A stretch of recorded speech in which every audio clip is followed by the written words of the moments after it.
Ya memang hidup itu penderitaan. Kenapa hidup itu penderitaan? Hakikatnya hidup itu terletak pada keinginan kita. Manusia itu punya ciri kurang. Ada ndak manusia yang tidak menginginkan apa-apa?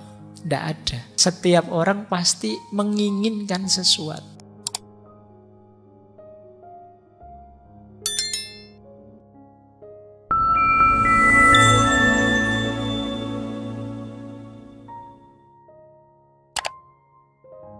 Assalamualaikum warahmatullahi wabarakatuh. Bismillahirrahmanirrahim. Ada kalimat menarik dari Kierkegaard, love is all, it gives all, it takes all. Cinta itu segalanya, dia memberi segalanya, tapi sekaligus dia mengambil segalanya. Kalau kalian sedang mencintai, cinta itu memberi kalian sangat banyak hal, tapi juga mengambil sangat banyak hal. Maka orang mencintai tidak boleh berhenti di level memberi dan menerimanya. Karena kalau berhenti di level aku memberi apa, menerima apa, biasanya belum sampai pada yang sejati, yang tulus. Ingat saja bahwa cinta itu akan memberi segalanya, tapi sekaligus nanti akan mengambil segalanya. Baik, ini quotes dari Søren Kierkegaard. Berarti cara dia mengelola patah hati tadi, jangan berhenti hanya pada mencari keuntungan egois. Jadi cinta yang tulus itu hakikatnya tidak mungkin patah hati. Justru kalau yang dicintai bahagia, dia lega. Seperti Kierkegaard sendiri, dia sangat cinta pada Regina Olsen, tapi dia takut kalau nikah dengan aku, jangan-jangan Regina ini menderita, wong aku itu orangnya aneh. Jadi dia malah menjauh, malah pertunangannya dibatalkan. Itu mungkin cara berpikir ini yang dipakai oleh Kierkegaard. Dia khawatir menyakiti, dia khawatir menyusahkan pasangannya. Meskipun sudah jelas-jelas Regina ini sangat cinta pada Kierkegaard. Baik, ini versi lembutnya. Sekarang kita lihat versi kerasnya, Sartre. Kalau Sartre sebaliknya, sejak awal kata Sartre kita harus sadar bahwa cinta itu konflik, cinta itu memuakkan, dan cinta itu kegagalan. Kenapa bisa begitu? Kita lihat ya cara berpikirnya Sartre. Kalau yang lain-lain kan cinta itu agung, cinta itu mulia, cinta itu tinggi. Tapi justru kata Sartre, cinta itu mengancam keberadaan kita. Karena aku ini makhluk merdeka, engkau juga makhluk merdeka. Begitu kita mencintai, yang terjadi apa? Saling mengobjekkan. Aku menjadikanmu objek cintaku, engkau menjadikan aku objek cintamu. Nah, yang pertama ini, makanya yang terjadi apa? Konflik. Aku tidak bisa bebas karena dirimu, engkau juga jadi tidak bebas karena aku. Jadi cinta merampas kebebasan kita. Maka versinya Sartre ya cinta itu begitu. Makanya dia punya rumus ya komitmennya cinta itu adalah tidak komitmen. Jadi saya berkomitmen untuk tidak komitmen. Aku cinta padamu, engkau cinta padaku. Mari kita hidupkan cinta kita dan mari berkomitmen untuk sama-sama tidak komitmen. Nah, itu gayanya Sartre. Makanya dia bebas ngapain saja. Ini versinya agak keras. Kata Sartre, dalam cinta itu seseorang terjebak pada dunianya orang lain. Dia ada untuk orang lain, tidak ada untuk dirinya sendiri. Ini berlawanan dengan prinsip filsafat eksistensialismenya Sartre. Justru istimewanya manusia itu ketika dia ada saat sadar untuk dan tentang dirinya. Tapi dalam cinta dia malah ada untuk orang lain. Dan ini kata Sartre sesuatu yang nausi. Nausi itu memuakkan. Jadi membuat mual. Kok mau-maunya orang bucin seperti itu? Mungkin versinya Sartre begitu. Tidak masuk akal. Orang itu ya wajar dia ingin menegakkan egonya. Ingin merdeka mewujudkan keinginannya. Nah, dalam cinta itu orang ya wajar ingin mengobjekkan yang lain. Karena setiap orang ingin jadi subjek. Misalnya aku mencintaimu, ini selanjutnya harus aku menaklukkanmu, aku menguasaimu, dan aku yang berdiri eksis sebagai diriku. Engkau harus kalah. Tapi yang sana juga begitu, apa ya mau dia manusia dibegituin saja, dijadikan objek. Dia juga subjek, ingin mengobjekkan kita. Jadi momen saling mencintai itu sebenarnya pertarungan saling mengobjekkan. Engkau harus ikut keinginanku, yang sana juga harus ikut keinginan sana kita. Jadi itu yang disebut oleh Sartre, cinta itu konflik dan memuakkan. Akhirnya apa? Kegagalan. Semuanya hancur. Kenapa? Semuanya akan kehilangan dirinya. Apalagi cinta romantik. Kata Sartre, di balik cinta romantik itu kan ada hasrat seksual.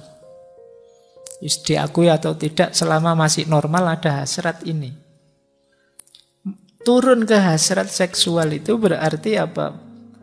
Kita melihat lawan jenis itu hanya di level tubuhnya saja, dagingnya saja. Dan ini degradasi, kata Sartre.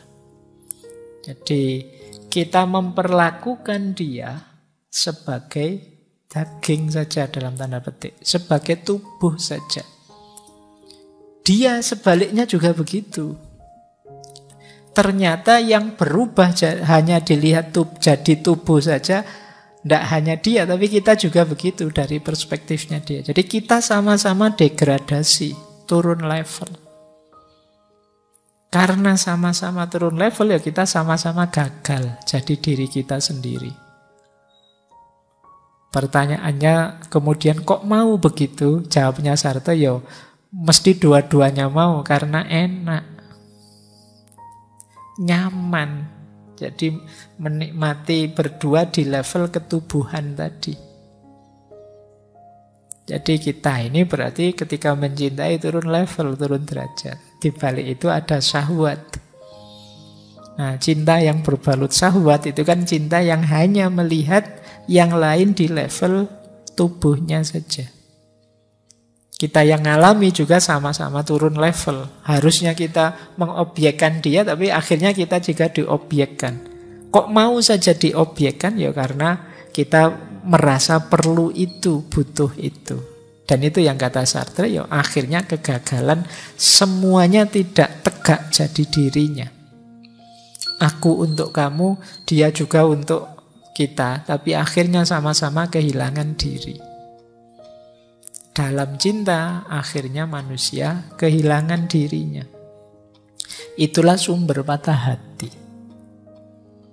Ketika orang dipisah dari kenikmatannya, terus nangis-nangis. Kenapa? Kehilangan kenikmatan. Seperti bayi yang disapih itu kan dia nangis-nangis, kehilangan kenikmatannya. Nah, orang mencintai juga begitu. Makanya dulu di filsafat pernikahan sempat saya uraikan bahwa peradaban tertentu di masa lalu itu justru pernikahan itu jangan karena cinta. Karena nikah itu mulia. Sementara cinta itu basisnya adalah syahwat nafsu. Jadi dulu saya ceritakan ada peradaban tertentu itu kalau dua orang ini sudah pacaran dulu, sudah saling jatuh cinta, malah tidak dinikahkan. Nyari yang lain. Biar motifnya bukan motif syahwat. Jadi ada yang berpikir, budaya yang berpikirnya seperti ini. Saya lupa dulu, mungkin bisa direfer ketika membahas filsafat pernikahan. Jadi sekarang kan teorimu, mana bisa nikah tanpa cinta. Nikah itu ya cinta dulu. Tapi ada budaya yang sebaliknya. Justru kalau ketahuan anaknya sudah pacaran, cepat-cepat dinikahkan sama yang lain, tidak sama pacarnya. Karena kalau sama pacarnya, khawatirnya apa? Motif menikahnya nafsu, syahwat. Pernikahan itu mulia, sementara syahwat ini dipandang rendah. Itu yang terjadi di awal-awal ceritanya Laila Majnun. Kenapa Majnun dipisahkan dari Laila? Padahal ini dua remaja dari suku yang sama-sama levelnya tinggi, terkenal karena pacaran. Jadi ketika pacaran ya dianggap ini syahwat, tidak boleh. Menjatuhkan martabatnya suku. Maka dipisah mereka. Dianggap aib kalau mereka menikah saat itu. Oke, jadi ini menarik ya. Perspektif hidup itu ternyata banyak. Yang kamu anggap benar ya ternyata ada perspektif yang berbeda. Kemarin kan kamu anggapnya nikah Pak, yang kita cintai lah Pak, yang kita kenal dulu. Ternyata ada budaya yang sebaliknya. Pernikahan itu agung, mulia, semoga tidak dilandasi atau diawali hanya karena syahwat belaka. Ini cara berpikir yang berbeda. Saya tidak bilang kamu harus setuju ini loh ya. Tapi ada yang cara berpikirnya begitu. Baik. Nah, ini menarik rumusnya Sartre. Kalau di Sartre rutenya cinta 3 ini. Cinta itu makanya oleh Sartre disebut paradok. Cinta itu diawali dari self-effacement, moving toward other. Cinta itu kan kita menuju ke yang kita cintai. Nah, setelah itu expansion, ekspansi, moving against other. Begitu ketemu, begitu cocok, kita ingin saling menguasai. Harus kehendakku yang menang. Yang sana juga begitu, ya ndak lo kehendakku lo yang menang. Pada akhirnya karena pertarungan yang ndak selesai-selesai, biasanya diakhiri dengan resignation. Resignation itu moving away from others. Terus saling menjauh. Jadi awalnya saling mendekat, begitu dekat ingin saling memiliki, saling menguasai, pada akhirnya sama-sama kecewa terus saling meninggalkan. Jadi rutenya cinta itu separadok ini, kata Sartre. Ya kayak kita itu loh. Mungkin kalian hari-hari ini levelmu karena masih muda-muda ya masih ada di level moving toward others. Nyari siapa yang mau siapa. Jadi kita kemana-mana nyari. Begitu dapat, misalnya nembak kok diterima, yang terjadi apa? Saling mengobjekkan tadi. Kamu harus ikut aku. Atau dia, meskipun bilangnya terserah-terserah, tapi sebenarnya kan nyetir kamu ikuti aku. Baca dong keinginanku yang ada di hatiku ini. Kan begitu. Jadi diam-diam juga ingin nyetir kamu. Jadi sama-sama ingin menguasai. Pada akhirnya seandainya terus pertarungan itu tidak ada yang ngalah, tidak ada yang selesai, pasti yang terjadi moving away. Moving away itu pelan-pelan menjauh. Apalagi kalau sudah dalam jangka waktu yang lama, seperti saya bilang kemarin, hormon-hormonnya mulai nipis. Hormonnya tambah tipis, yang sini tambah rewel. Akhirnya lebih menarik yang lain-lain.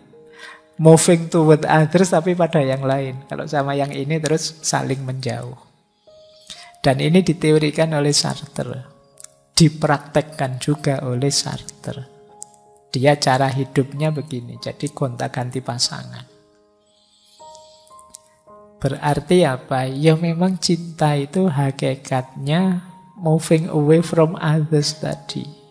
Pahit memang harus berpisah, tapi ya manusia kan memang fitrahnya ingin menegakkan egonya, keinginannya. Inilah yang membuat terus cinta itu penuh penderitaan. Karena meruntuhkan kenikmatan ego kita. Itu versi Sartre. Sekarang kita lihat selanjutnya. Kalau ini versi Nietzsche tadi. Nietzsche yang kecewa karena nembak 3 kali ditolak. Tapi karena dia pemikir, pada akhirnya pengalaman ditolak itu menjadi awal renungan yang nanti melahirkan antara lain konsep Superman, Übermensch. Jadi ketika kita patah hati, kata Sartre, saat itu juga kan muncul momen kita mempertanyakan diri kita, nilai kita, bakat kita. Di sini kita diingatkan diri kita. Aku kok ditolak ya, bahkan berkali-kali sampai 3 kali. Loh, aku ini nilaiku apa sih? Apa yang aku bisa? Kenapa kok aku tidak dicintai? Nah ini kan pertanyaan-pertanyaan ini mesti muncul. Loh, munculnya pertanyaan ini penting. Dalam rangka apa? Menemukan versi terbaik diri kita.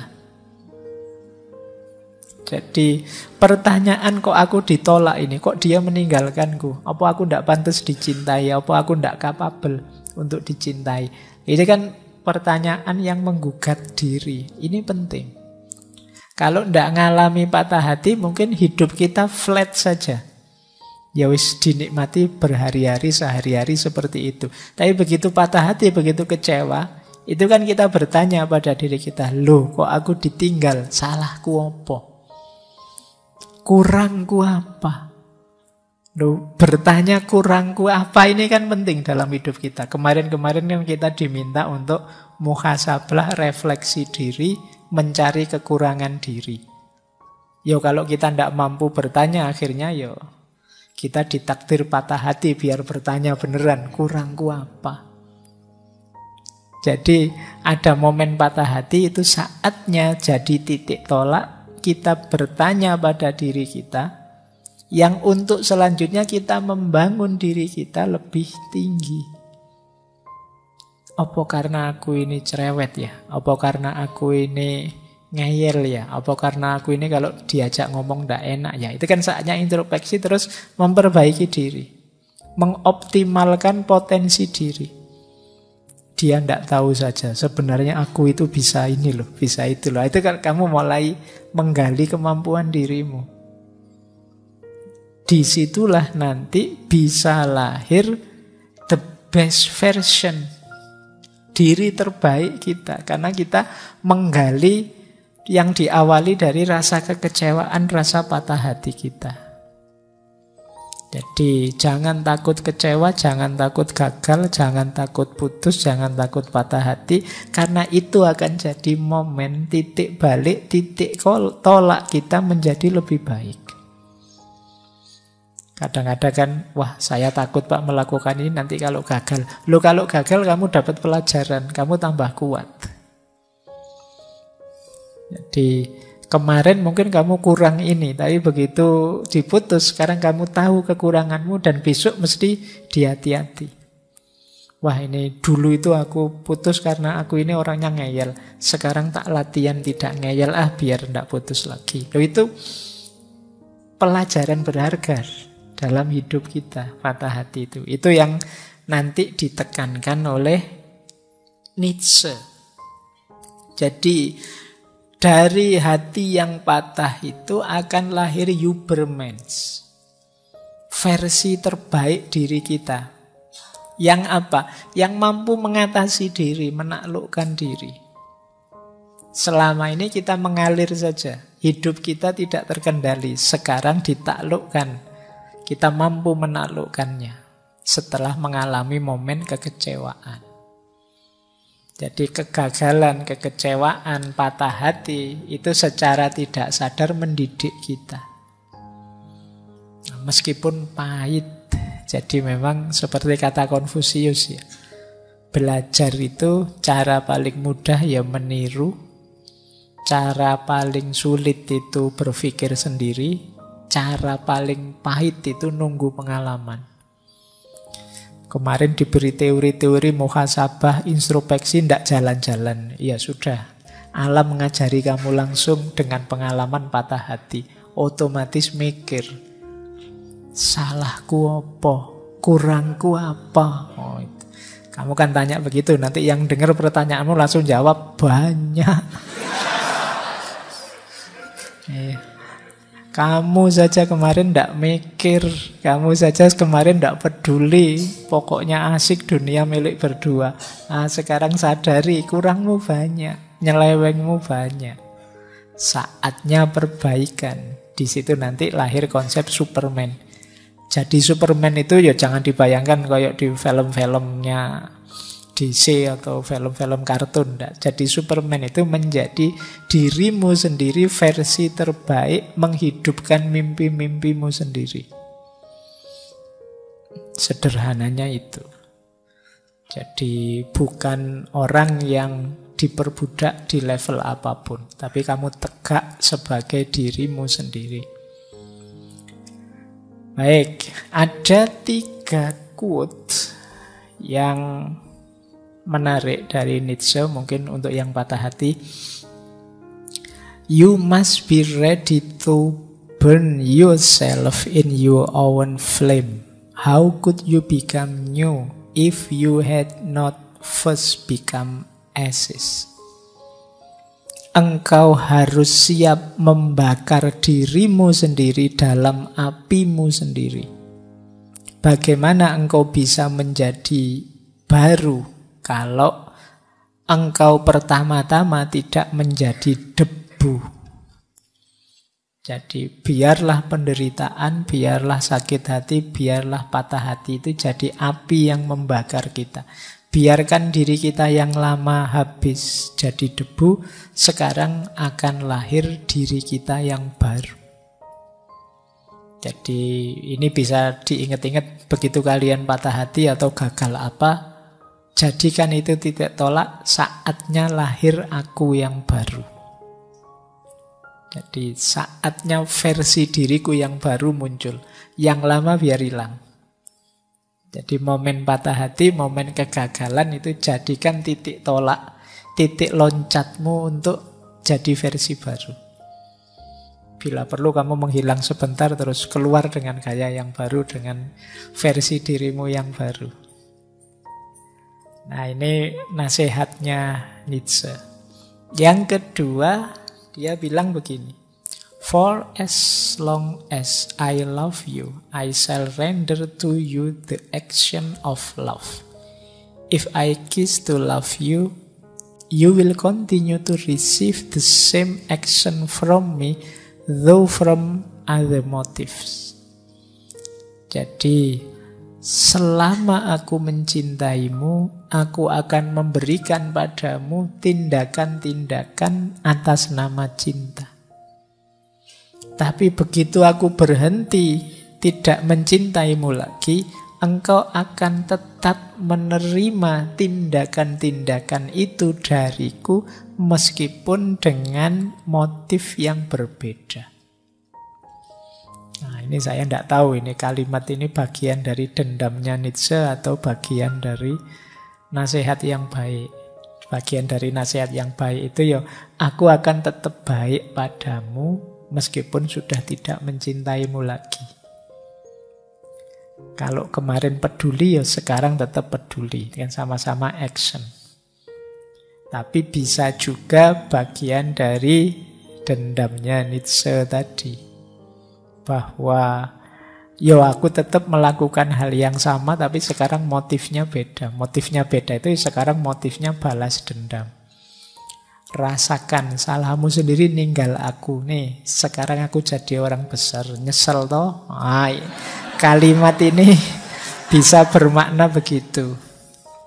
Aku tetap akan membantumu, aku tetap akan nolong kamu. Sekarang aku lebih hebat, aku jadi Superman tadi.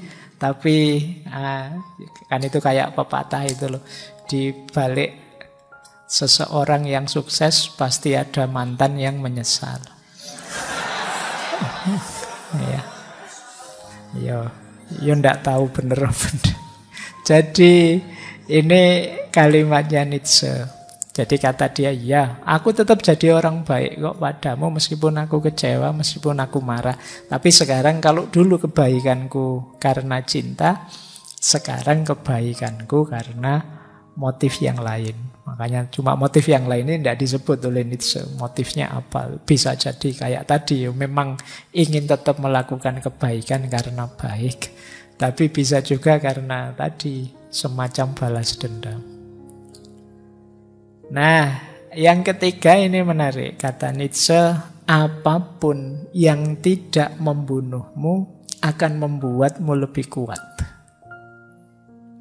Sepahit apapun penderitaan, sesulit apapun ujian, sehancur apapun hatimu, asal kamu tidak mati, percayalah nanti kamu akan keluar dari situ lebih kuat.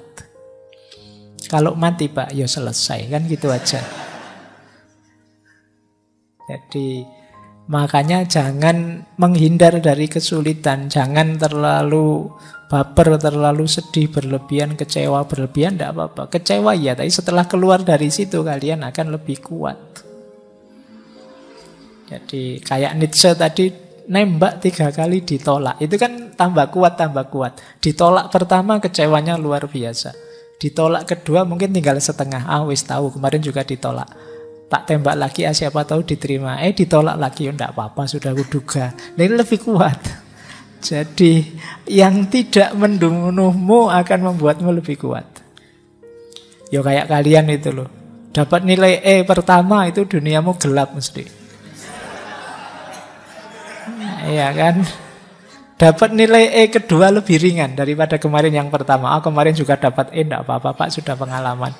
Dapat nilai E yang ketiga kamu tambah kuat. Jadi ternyata E lagi Pak, ya tidak apa-apa lah Pak, sudah biasa saya E itu. Jadi kesulitan apapun ya kalau berulang ya kamu akan tambah kuat, asal tidak mati itu saja. Jadi ya kalau kuliah itu berarti asal tidak DO saja kamu masih aman. Jadi setiap kesulitan, setiap kesedihanmu, setiap patah hatimu akan membuatmu tambah kuat, tambah kuat. Maka jangan gentar dengan apapun kesulitan hidup.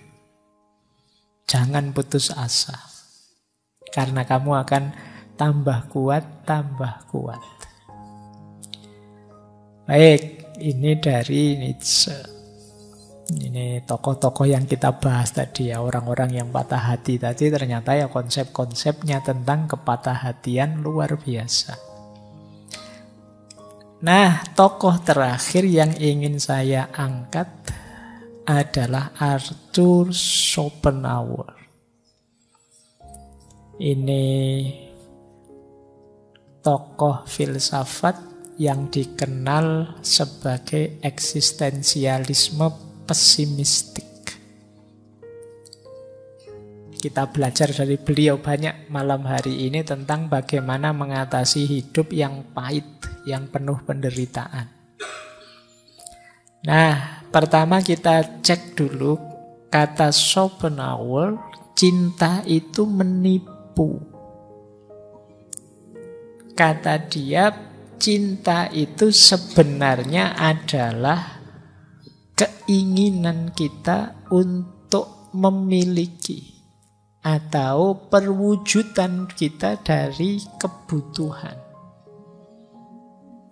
Jadi sebenarnya kata Schopenhauer, kita itu punya fitrah prokreasi, punya fitrah dorongan biologis untuk berketurunan. Dalam rangka apa? Melanjutkan hidup kita, melanjutkan cita-cita kita. Makanya istilahnya Schopenhauer, the will to live. Kita sadar bahwa hidup kita ini terbatas, Setua-tuanya orang kalau zaman ini paling usianya berapa. Sementara keinginan kita tidak terbatas. Oleh karena itu muncul dorongan untuk melanjutkan keturunan, untuk prokreasi. Nah, dorongan ini sifatnya fitrah. Nanti ada basis teorinya tentang keinginan ini. Ini yang disebut will to life. Kita kan terbatasi oleh kematian. Tapi cita-cita kita bisa lanjut tidak mati, dilanjutkan oleh keturunan kita. Melanggengkan spesies manusia kita. Nah, dorongan untuk melanjutkan spesies, untuk melanjutkan keturunan, itu terus dibungkus dengan istilah-istilah seperti cinta ini. Makanya kata Schopenhauer sebenarnya konsep cinta itu ilusi, itu menipu. Hakikatnya apa? Dorongan untuk berketurunan. Jadi hakikatnya di situ. Kuncinya apa? Keinginan. Manusia merasa ingin dan merasa butuh. Maka dia ingin mewujudkannya. Biar tidak kelihatan terlalu vulgar mungkin kalau sekedar birahi seksual, dikonseplah dengan istilah-istilah cinta. Ini versi Schopenhauer. Nah, karena dia ini sejenis keinginan, cinta itu kan selalu dibalik itu keinginan. Meskipun kita banyak berteori bahwa cinta itu tanpa pamrih, tanpa tujuan apa-apa, tetap dalam dirinya ada keinginan. Tanpa pamrih itu kan juga keinginan. Saya ingin cintaku tulus, itu kan keinginan. Saya ingin cintaku tanpa pamrih, itu kan keinginan. Berarti apa? Di balik cinta ada hakikat namanya keinginan. Kalau itu sifatnya keinginan, maka siap-siaplah di balik keinginan ada kesuksesan, juga ada kegagalan.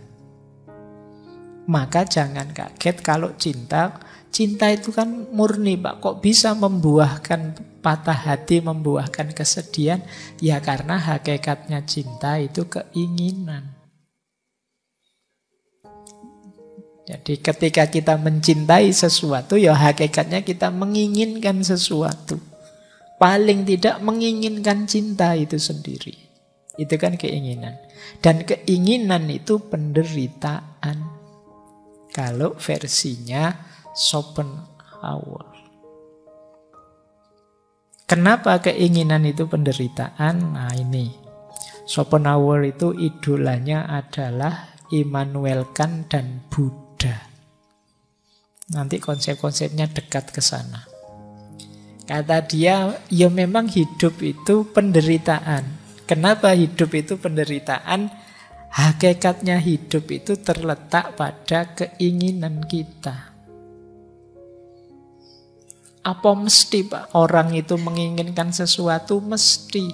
Karena manusia itu punya ciri kurang. Ada ndak manusia yang tidak menginginkan apa-apa? Ndak ada. Setiap orang pasti menginginkan sesuatu. Pak, saya bebas dari keinginan, Pak. Iyalah. Bebas dari keinginan itu ya jenis keinginan juga.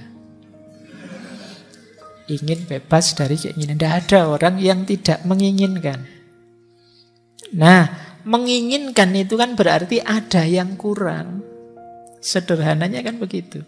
Saya ingin sesuatu berarti kan ada yang saya tidak punya, ingin saya miliki. Karena saya ingin memiliki, sedangkan sekarang tidak punya, ini kan pahit. Berarti ada yang aku inginkan, sekarang aku tidak punya. Kan tidak enak itu. Saya ingin ngopi, kok tidak punya kopi, itu kan tidak enak. Ingin pacar, tidak punya pacar, tidak enak. Keinginan yang kita inginkan itu kan sesuatu yang kita tidak punya. Sementara hidup itu hakikatnya keinginan. Sedangkan keinginan itu pahit, sakit. Berarti hakikatnya hidup itu pahit. penderitaan. Nah, lupa, tapi kalau keinginannya terpenuhi, kan seneng Pak. Iya, tapi senangnya sebentar, kata Schopenhauer. Kenapa senangnya sebentar? Karena kesenangan itu disenangi hanya sesaat, saat keinginannya terpenuhi. Dan manusia punya namanya rasa jenuh, rasa bosan. Kalau sudah terpenuhi, lama-lama dia bosan. Bosan itu sakit. Nggak enak kan bosan itu. Kalian, Pak saya ingin belajar filsafat Pak, ayo ikut ngaji filsafat. Begitu ikut sekian bulan, bosan Pak, sudah. Bosan itu kan pahit. Terpenuhi keinginanmu, tapi lama-lama bosan. Atau tidak bosan sih, tapi keinginanmu nambah. Kemarin sekedar punya HP, sekarang yo minimal HP yang 5 jutaan lah. Nah, ini kan keinginanmu nambah. Ketika nambah yo sakit lagi.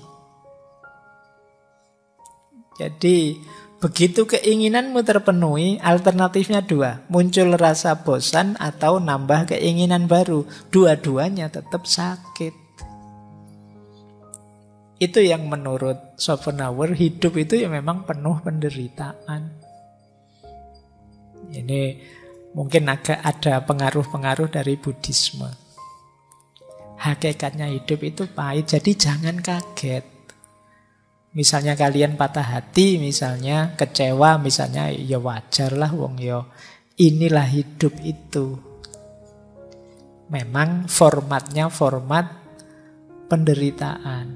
Kenapa kok hidup itu menderita? Karena hidup itu hakikatnya adalah keinginan, will. Sementara keinginan itu pahit. Berarti memang hidup itu pahit.